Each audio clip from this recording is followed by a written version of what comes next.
Beautiful stroke. And he's done it.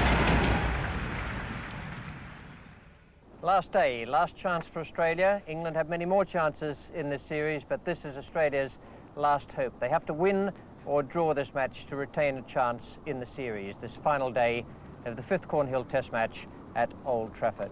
So 296 they need to win before a ball is bowled, and England to win need 5 wickets. Conditions were excellent again, a bit more cloud today, so it might have assisted the bowlers just a little bit, but you can take it from me that conditions for batting today, as far as the Australians were concerned, absolutely ideal. Border and Marsh were the overnight not-out batsmen. Border on 28, and Marsh hadn't yet scored coming into the fall of Kent's wicket yesterday evening.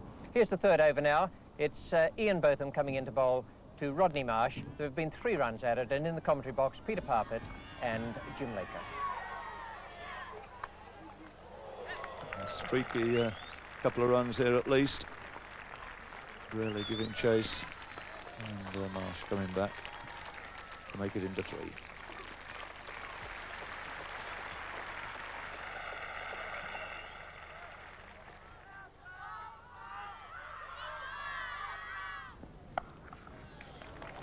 Well, there's no need to run there. Bob Willis put away in very effective style by Marsh.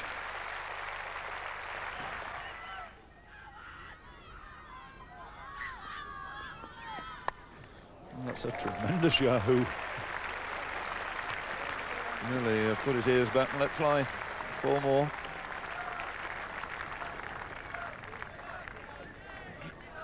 I can't really describe that by saying that's a good shot. A wahoo, I think, is about the only way we can describe it, but it did go along the floor and it did go for 4 runs.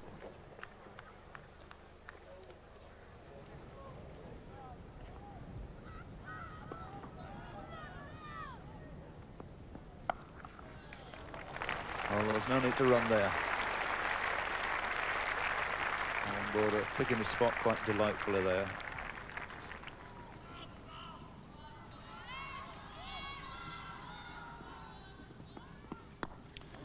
There's another bouncer.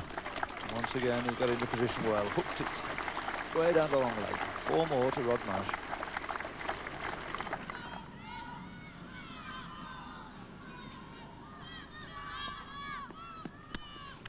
Another short one, another hook, another 4. So Rod Marsh dishing out the treatment now to these short pitch deliveries from Bob Willis.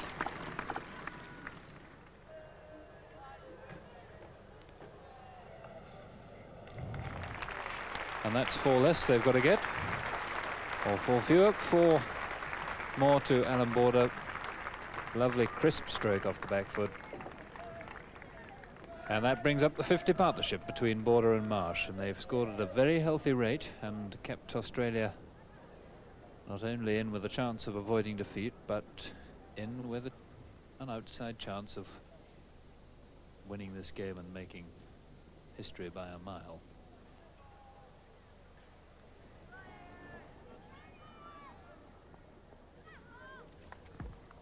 Slow one, it kept low, but neither of those factors stopped Rodney Marsh bashing it away for 4 to square leg.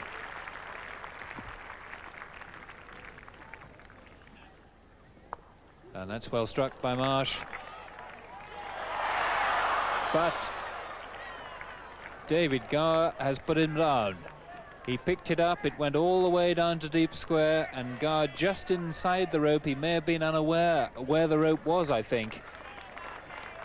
And in fact, it has gone for 6, but there's no doubt that it was a chance.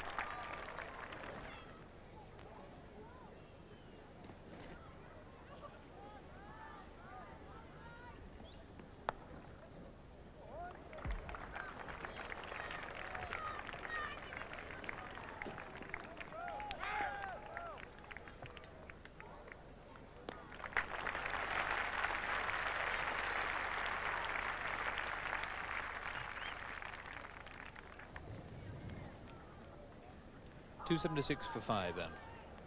230 runs needed for what would be an absolutely sensational Australian win.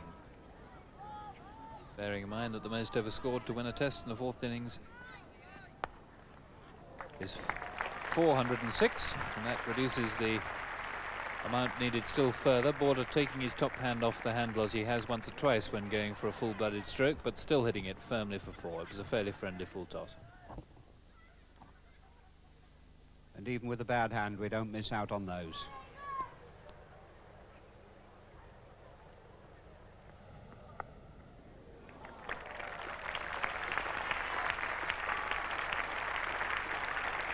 And there is a really fine 50 by Allan Border, completed. 51 out of 282 for 5. And he came in when defeat seemed a good deal more inevitable than it does now.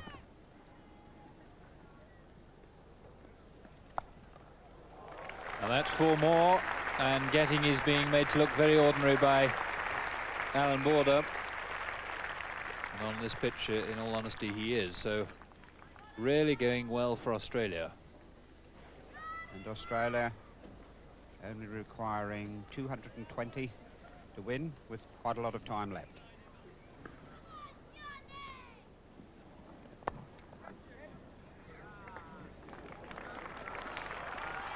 Out after it, but he can't catch it.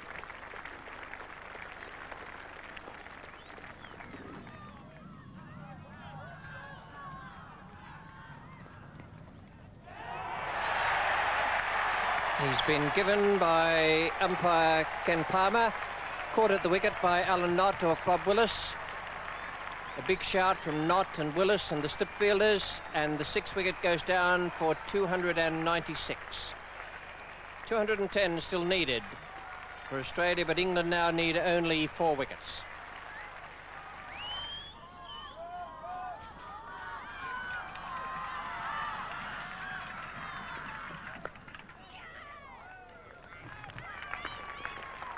It's the single to Border. Wright hasn't yet adjusted his strokes off the back foot to Willis's pace. He has to face him again now. That single bringing up the 300 for Australia. 206 needed, or 4 wickets. Wright's not off the mark, and Allen is coming around the wicket to Border, still with 3 slips and a short forward square. Good shot. He's played a couple of those, mainly through extra cover. That was square of ordinary cover, and a glorious stroke. And front foot right to the pitch of the ball there. Any young left-handers watching? That's the way to play it.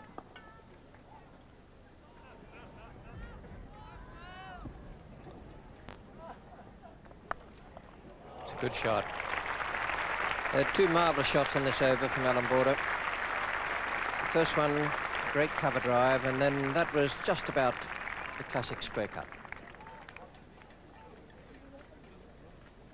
And beautifully across, and doesn't he give that a crack?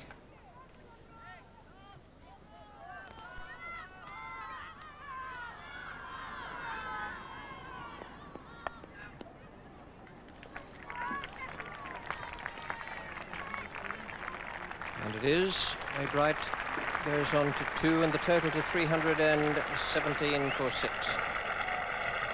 And what a good innings that fellow's played.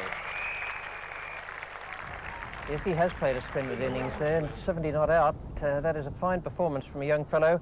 Although he's had quite a bit of experience in those 26 years, he's doing a marvellous job there today with that damaged hand. Ray Bright is 2 not out, and a very, very good innings and a good partnership there between Marsh and Border. 317 for 6, and we pick up play now in the 4th over after the luncheon interval. Just 1 run added.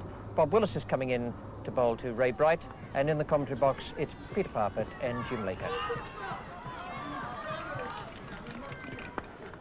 It's over-pitched, driven quite respectively through mid-off. No great power in it, but it'll bring him 2 runs.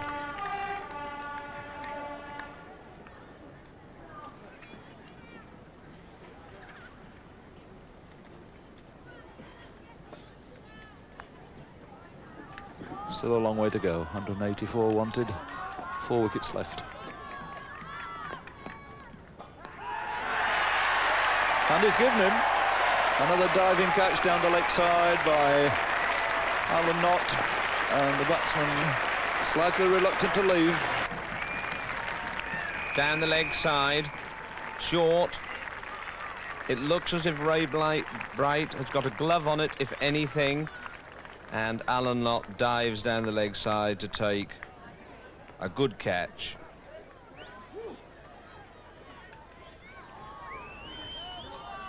And Lilly to face his first ball.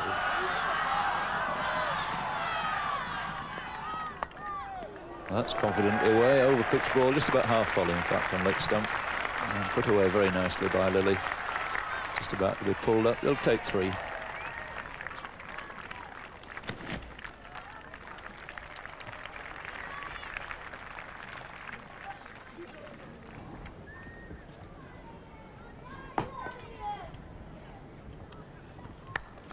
Shot. That's how half volleys ought to be played. A classic shot, this. It is of a half volley length, pitched right up outside the off stump, and he plays a fine shot for 4 runs. I think the great Neil Harvey himself would have been proud with that.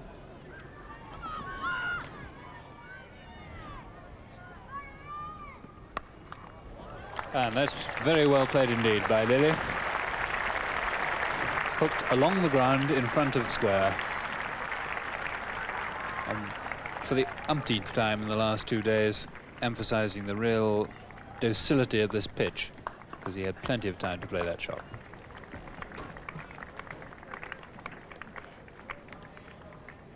Yes, Dennis Lilly doesn't even have to go back to play that shot. He plays it almost where he is. He has plenty of time to play the shot, which shows the pace of the wicket at this stage. So the 350 up.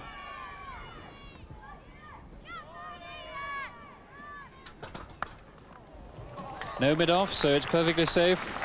Long chase back for David Gower. I think he'll defeat the ball, but they should get 3.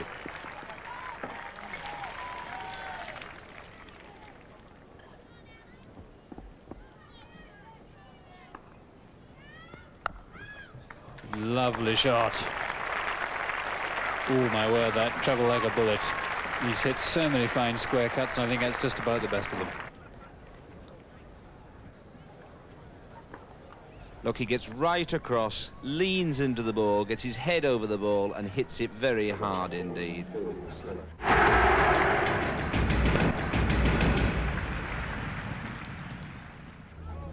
$362 for 7, with 144 still needed, and about an hour and 45 minutes plus the final 20 overs to go. So there's plenty of time for Australia. Start of this over, John Embry.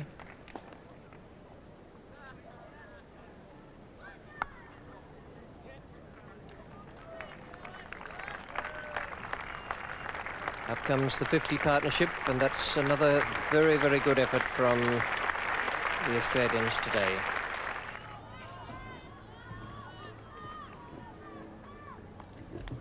What a catch! Both of them, what a marvellous catch that was. It was out of his reach, I'll swear. And he took it 2 hands, it wasn't even a one-hand grab. Nothing wrong with the shot. You can bet your life that Lilly labelled it 4 runs from the moment it left the bat. 373 now for 8. Just 2 wickets to go for England, and ALLAN has broken through.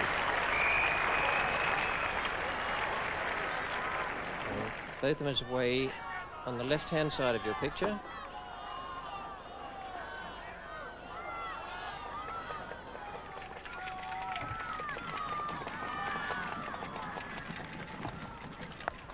That's a good shot from Border.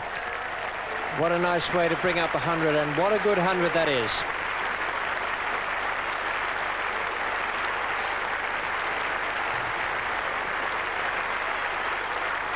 He's let go of the bat with that left hand, and I'm not surprised. He's been in a lot of pain all the way through there. An even 100 for Allan Border, an extraordinary innings of courage and skill, with tremendous emphasis on the courage.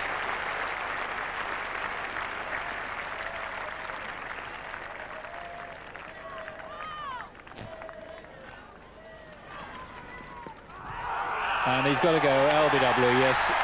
Border all of them are looking a little disappointed, but it looked as though it was going to bowl him until one realised it had hit the pads, and that's usually a pretty good sign that he's right in front. So the 9th Australian wicket goes down at 378. They still need 128, and now it's almost over.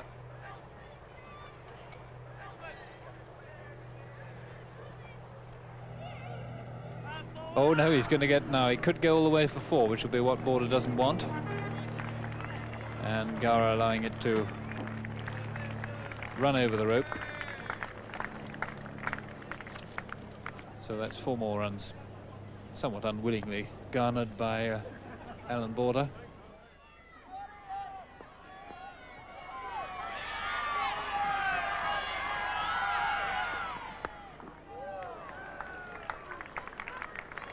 One ball to go before tea. Whitney's still to get off the mark, but he's done very well to hang on.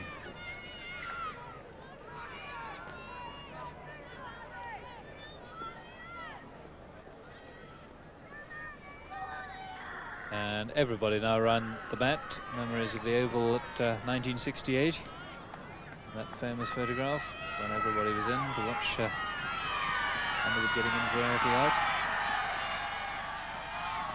That hits the pad, there's an appeal, but it's not out.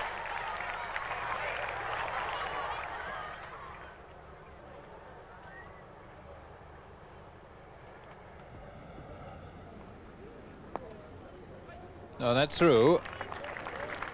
And Allett setting after it without any great haste, because England are quite prepared to let it go to the boundary. So another boundary for Allan Border, and he's still got one more ball of the over to try and get a single or a 3 from to keep the strike. But that 4 brings up the 400 for Australia, and that's a performance of great character when they appear to be very demoralised. Oh, and that was a chance.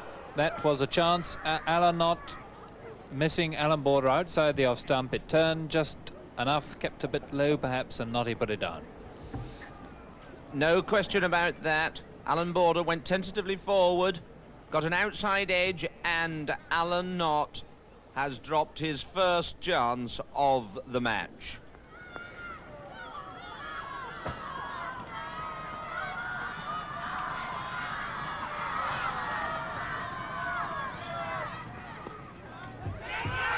Yes, he's hit. He's out, caught at forward short leg by Mike Gatting. Bat and pad. Whitney unhappy to go, but England have retained the Ashes. Willis taking the final wicket, and Mike Brearley's triumph completed. Coming back to captain England at Headingley, and Ian Botham, who has played such a big part in this match and whose wonderful innings at Headingley turned the series, which seemed destined certainly to go for Australia.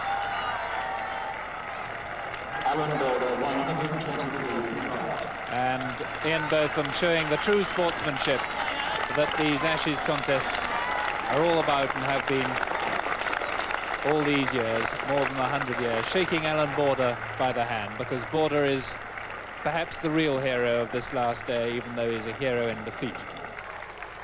And that's exactly what Allan Border was, a hero in defeat. 123 not out, a fractured third finger on his left hand. He showed tremendous courage and skill and temperament there. And my word, not only can he be proud of that innings, but everyone who knows him can be proud of the fact that they witnessed that here today, watch it on television, listen to it on the radio, or will eventually read about it in newspapers or books. A wonderful hand that from a fine young Australian cricketer. 28 there to Dennis Lillee, played very well, and what a blinder of a catch that was from Ian Botham. Ball was well past him, I thought, and he snatched it out of thin air with 2 hands. 402, and the England bowlers, the heroes there for Mike Brearley's team. Bob Willis 3 for 96, he came in again there and picked up wickets at the end. Paul Allett 2 for 71. Ian Botham 2 for 86, did a lot of work there and bowled off and off a short run. John Embry 2 for 107. Mike Gatting just used there to try and purchase a wicket. No wicket for 13. So the Ashes go to England and the series goes to England. Man of the match, well, who else would you give it to but Ian Botham, who played that marvellous knock the other day, picked up wickets and took that splendid catch. And I don't think Mike Brearley, as he talked to Peter West after the game, would have the slightest objection to that. And it's many congratulations to the winning captain, Mike Brearley. Thank you, Peter. The Ashes retained, sure of winning the series. And 3 wins in a row since you came back to take up the captaincy. That must add up to something very special in any cricketer's life. A lot of luck, I think. And a lot of skill, of course, shown by the players. Terrific performances. Ian Botham, I suppose the 2 best performances of all, Ian Botham and Bob Willis over the 3 matches. Absolutely marvellous. Yes. Bob, perhaps, you know, you'd have said there was a fair chance when we started the second innings at Headingley that he wouldn't have played anymore for England. And he's come and shown that he's the fastest bowler, well, perhaps except for Jeff Lawson, who's been injured, but the fastest bowler apart from him in the series, and he's bowled really well. But Australia made a splendid fight of it today, didn't they? They certainly did. We were worried several times. I mean, last night when Kim was batting with Graham Yallop, and then today when Rod Marsh was in with Allan Border. You felt getting rid of Rodney Marsh was... it was very important. Yes. Fine player. He played jolly well. Yes. And what about the innings, Kim, of Allan Border? I think it typified Allan Border's career. You know, he's one of the finest players I feel that's represented Australia and ever will, really. They talk about the greats in the past, but Allan's performance stands up with those, and he's done it under pressure. You know, I've seen him on turning wickets in Pakistan get 250s. And I mean, today's effort was, Mike's played against him a number of times, and it was typical of the fellow himself, and he's only 26, 27 or something, you know, so very, very proud indeed of him. At about 4 o'clock, he played a missed the ball from Ian Botham, and Allan Knott said he's played a missed. I mean, that, you know, literally, you could probably count on the fingers of one hand the number of times he played a missed in 6 hours. Yeah, that's right. It was a magnificent innings, and he had a broken hand as well. So far as this match is concerned, Kim, I suppose it was the Australian batting in the first innings that really got you into the card. Yeah, you know, again, we had England the other day in their second innings, 5 for 104, and their last 5 batsmen put on 300. And then our first innings just wasn't good enough. You know, it was a good wicket, but it's been mainly Bob Willis that's got the early breakthrough. And even in this second innings, you know, chasing 500, I felt we had a fair chance to sort of put up a good show, but there was a run out and early wickets and that sort of thing. And after that, we couldn't afford to make too many mistakes. But I was pleased the way the fellas fought on, but very disappointed naturally that we've lost the series, because I sort of felt that there's been so little in it, and it's basically been really, I think, Ian Botham that's been the difference, because he's had that ability to swing a game with, you know, his catch today to get rid of Dennis was unbelievable. It doesn't seem so long ago, Mike, since you followed on at Headingley, and around about the Monday, middle of the day, you were still about 80 behind and only a few wickets in hand and packing your bags in. That's right, could have been 2-0. And then we'd have struggled to win at Birmingham. Right. So, I mean, that is what the game is like, and it can seem easy afterwards, or it can seem easy to people a long way off, but it isn't, and it's so balanced. Can I go back to Kim? We've heard so many views about Ian Botham's mighty performance this innings here. You touched on it briefly, Mike. From your point of view, Kim, the man who had to set a field and sort out his bowling against this astonishing assault. Yeah, if you don't get him early, he seems to get hundreds. But he's so strong that, and he hits straight. He doesn't hit across the ball too much, but he hits straight. I think at times we've tended to bowl a little bit short and give him a little bit of width, but I thought yesterday's innings was one of the greatest innings I've seen, and by far away a lot better innings than he played at Headingley, although it was a different wicket completely. But once he gets going, you know, when he could have been out, Mike Whitney could have caught him, you know, Ian sort of smashed one way up in the air or something, and it would have been a very, very difficult catch, but if he had his middle dolly knocked out of the ground, it could have been a totally different game. But I mean, that's the way Ian will play, and whoever ever tries to change him should be lynched. And I mean, as long as you've got Ian Botham, England will have a chance of winning, because basically, again, when he's played well, England have won. And it's been a long while since England have won games, and it's been a long while since Ian Botham's produced the forms he has in the last 3 tests. So really, he should be put away and treated very, very gently. Well, understandably there, Kim Hughes a little more subdued, but not as subdued as he might have been, because Australia really did fight very, very well today. That was a splendid performance by the batsmen, and yesterday as well. Don't forget Graham Yallop's excellent innings yesterday that gave Australia just a glimmer of hope. So England have won the Ashes. That's not so desperate as far as the Australians are concerned.